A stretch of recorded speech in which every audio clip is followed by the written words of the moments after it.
Hello सांग माने नुआ ब्लॉग रे पुणी आपण मानक स्वागत। मोर जड़े भाई कहते कि भाई एमती किसी उपाय नहीं कि बॉडी बनैबा मते अति कम समय लागिबो।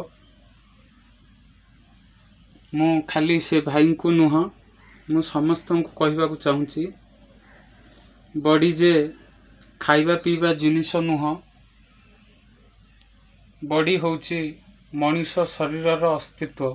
तेणु मनुष्य शरीरर अस्तित्व को आमे जदि सुदृढ़ रखिबा, दंभीभूत करिबा, स्ट्रॉंग करिबा को चेष्टा करिबा, तेबे हमको कठिन रु कठिन परिश्रम करिबा को पड़िबो।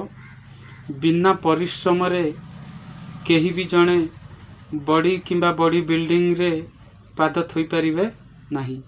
तेणु करी भाई जनक मोर जो कहूथिले मु तांको सकाशे ए ब्लॉग टी बनैछि।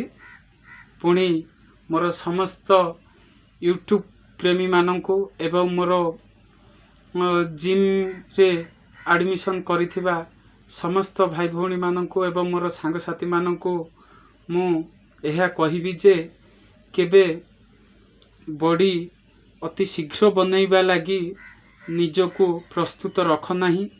कारण जिम रे मध्य जतेबेले आमे ओजन उठा उठी करू किंबा किछि भी रिस्क नै कि काम करू सेटा जीवन प्रति भारी डेंजर होई थाए।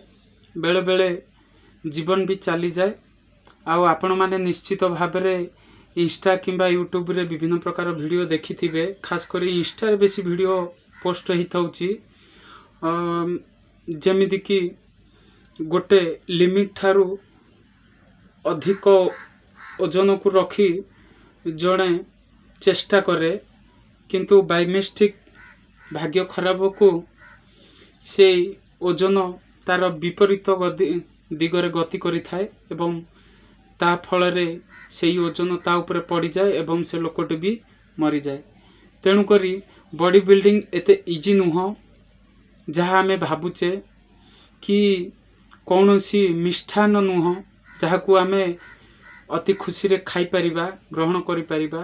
बॉडी बिल्डिंग पाई आमे एते परिश्रम करिले मध्य आमको कम पड़ी थाए।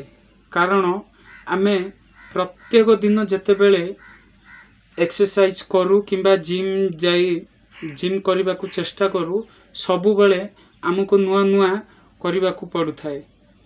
माने जेमिति सूर्य अस्त हो गले राति हो जाए एवं उदय हले सकाळ हो जाए सेही भलिया आमे प्रत्येक दिन जिम जेतेबेले जाइकी एक्सरसाइज करू आमको सबु बेले नुआ नुआ ही लागे। आमे भाबु न थाउ जे काली मु करिछि पुणी आजि करूछि एमिति किछि नुह। सबु बेले भाबिबो मु नुआ नुआ करिबी बहुत भलरे करिबी अधिक परिश्रम करिबी। आउ समस्ते मने रखि थांतु परिश्रम गोटे एमिति जिनिस ताहा केबे भी व्यर्थ रे जीव नाही। तेणु करी आपण बॉडी को जल्दी बनैबा चक्कर रे निज प्रति केही भी विपद न टाणंतु। मोर रिक्वेस्ट भगवान को पाखरे मु नतमस्तक कि मो जीवन रे सेमिति किछि हौ हौ मो अल्पे के बर्ती जाइछि। तेणु करी मु निज एक्सपीरियंस रु मु निजे कहूछि जे बॉडी बनैबा चक्कर रे केही भी विपद को किणंतु नाही। निज घर परिवार रो गोटे अंग प्रत्यंग भाबरे निश्चित भाबरे समय को ठीक करंतु। कौनसी समय गोटे निश्चित करंतु जे ए समय रे मु ए जिंस करिवि से समय रे से जिंस करिवि एमिति गोटे टाइम फिक्स करंतु। टाइम फिक्स करी सकाळ आउ संध्या ए सकाळ आउ जो संध्या रहिला मॉर्निंग एवं आफ्टरनून इवनिंग से समय रे आपण माने निजको फिक्स करिवे जे मु एतिकिरु एतिकी समय ए जिंस करिवि। सेमिति करी निश्चित भाबरे आगो को बढ़ी परिवे एवं बॉडी बनैबा पाई जल्दी जल्दी प्रयास न करी ତାକୁ ଧୀର ସ୍ଥିର ଭାବରେ ନିଶ୍ଚିତ ଭାବରେ ଚେଷ୍ଟା କରନ୍ତୁ। ଆଉ ବଡି ବନେଇବାକୁ ବହୁତ ସମୟ ଲାଗେ। ବଡି ବନେଇବା ପାଇଁ ହେଲେ ବଡି ବିଲ୍ଡିଂରେ ଯେତେବେଳେ ଆପଣ ପାଦ ଥୋଇବେ, ବଡି ବିଲ୍ଡିଂ କରିବାକୁ ହେଲେ ଆପଣଙ୍କୁ ନିଜ ଜୀବନକୁ ଆହୁତି ଦେବା ସହିତ ସମାନ କରନ୍ତୁ। କାରଣ ଆପଣ ଭାବିବେ ଯେ ମୁଁ ନାହିଁ, କାରଣ ମୋ ମନଟା ସେଠି ଯାଇ ରହିଯାଇଛି।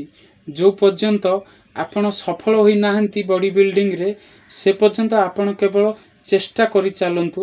ଆଉ ଆପଣଙ୍କ ଚେଷ୍ଟା କେବେ ବି ବିଫଳ ହେବନି। ପ୍ରଭୁ ଜଗନ୍ନାଥ ଅଛନ୍ତି, ଆପଣଙ୍କ କଷ୍ଟକୁ ସେ କେବେ ଖାଲି ସେମିତି ଯିବାକୁ ଦେବେନି। ଦିନେ ନା ଦିନେ ଆପଣ ସଫଳ ହେବେ। ଆଉ ମୋର ରିକ୍ୱେଷ୍ଟ, କାହା ଘର ପରିବାରରେ ବିପଦ ପଡ଼ିଲା ଭଳି ମୁଁ କାହାକୁ କିଛି କହିବିନି। କିନ୍ତୁ ଯେଉଁମାନଙ୍କର ଆଗ୍ରହ ଅଛି ବଡି ବିଲ୍ଡିଂ ପ୍ରତି, ସେମାନେ ବଡି ବିଲ୍ଡିଂ କରନ୍ତୁ। ମୁଁ ନିଶ୍ଚିତ ଭାବରେ ସାହସ ଦେବି।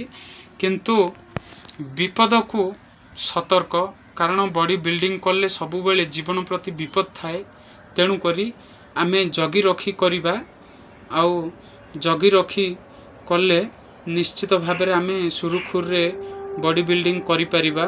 ମୁଁ ନିଜ କଥା କହୁଛି, ମୋତେ ସମୟ ହେଉନାହିଁ, ତଥାପି ମୁଁ ମଝିରେ ମଝିରେ ଘରେ କିମ୍ବା ଜିମ୍ରେ ଅଳ୍ପ କିଛି ସମୟ ପାଇଁ ଯେଉଁ ଏକ୍ସରସାଇଜ୍ କରେ, ତଥାପି ଦେଖନ୍ତୁ ଆଗ ଅପେକ୍ଷା ବର୍ତ୍ତମାନ ନିଶ୍ଚିତ ଭାବରେ ଗ୍ରୋଥ୍ ହେଇଛି। ବଡି ଗ୍ରୋଥ୍ ହେବା ସହିତ ଓଜନ ମଧ୍ୟ ବଢ଼ିଛି। କାରଣ ମୁଁ ମୋର ଓଜନ ମଧ୍ୟ ଟେଷ୍ଟ କରେ। ଏ ଦେଖନ୍ତୁ, ତେଣୁକରି ଆପଣମାନେ ନିଶ୍ଚିନ୍ତ ଭାବରେ ଜିମ୍ କରନ୍ତୁ, ଏକ୍ସରସାଇଜ୍ କରନ୍ତୁ। ଯଦି ଜିମ୍ ଯାଇପାରୁନାହାନ୍ତି, ଘରେ ବଇକି ମଧ୍ୟ ଆପଣମାନେ ଜିମ୍ କରିପାରିବେ। କାରଣ ଘରେ ମଧ୍ୟ ଦେଶୀ ଜିମ୍ ବିଭିନ୍ନ ପ୍ରକାର ମଡିଫିକେସନରେ ଆମେ କରିପାରିବା। ତେଣୁକରି ଆପଣମାନେ କେହି ଚିନ୍ତା କରନ୍ତୁ ନାହିଁ। ଆଉ ପରିଶେଷରେ ଏତିକି କହିବି, ଆପଣଙ୍କ ପରିଶ୍ରମ କେବେ ବି ବୃଥା ଯିବନି। ଆଉ ଆପଣମାନେ ନିଶ୍ଚିତ ଭାବରେ ସଫଳ ହେବେ। ଆପଣମାନଙ୍କର ମଙ୍ଗଳ କାମନା ସକାଶେ ମୁଁ ମୋର ଆରାଧ୍ୟ ଦେବତା ପ୍ରଭୁ ଶ୍ରୀ ଜଗନ୍ନାଥଙ୍କୁ ଏବଂ ବଜରଙ୍ଗବାଲୀଙ୍କୁ କୋଟି କୋଟି ପ୍ରଣାମ କରୁଛି ଯେ ସେ ଆପଣମାନଙ୍କର ଚଲାପଥ ନିଶ୍ଚିତ ଭାବେ କୁସୁମିତ କରିବେ। ଜୟ ହିନ୍ଦ, ଜୟ ଭାରତ।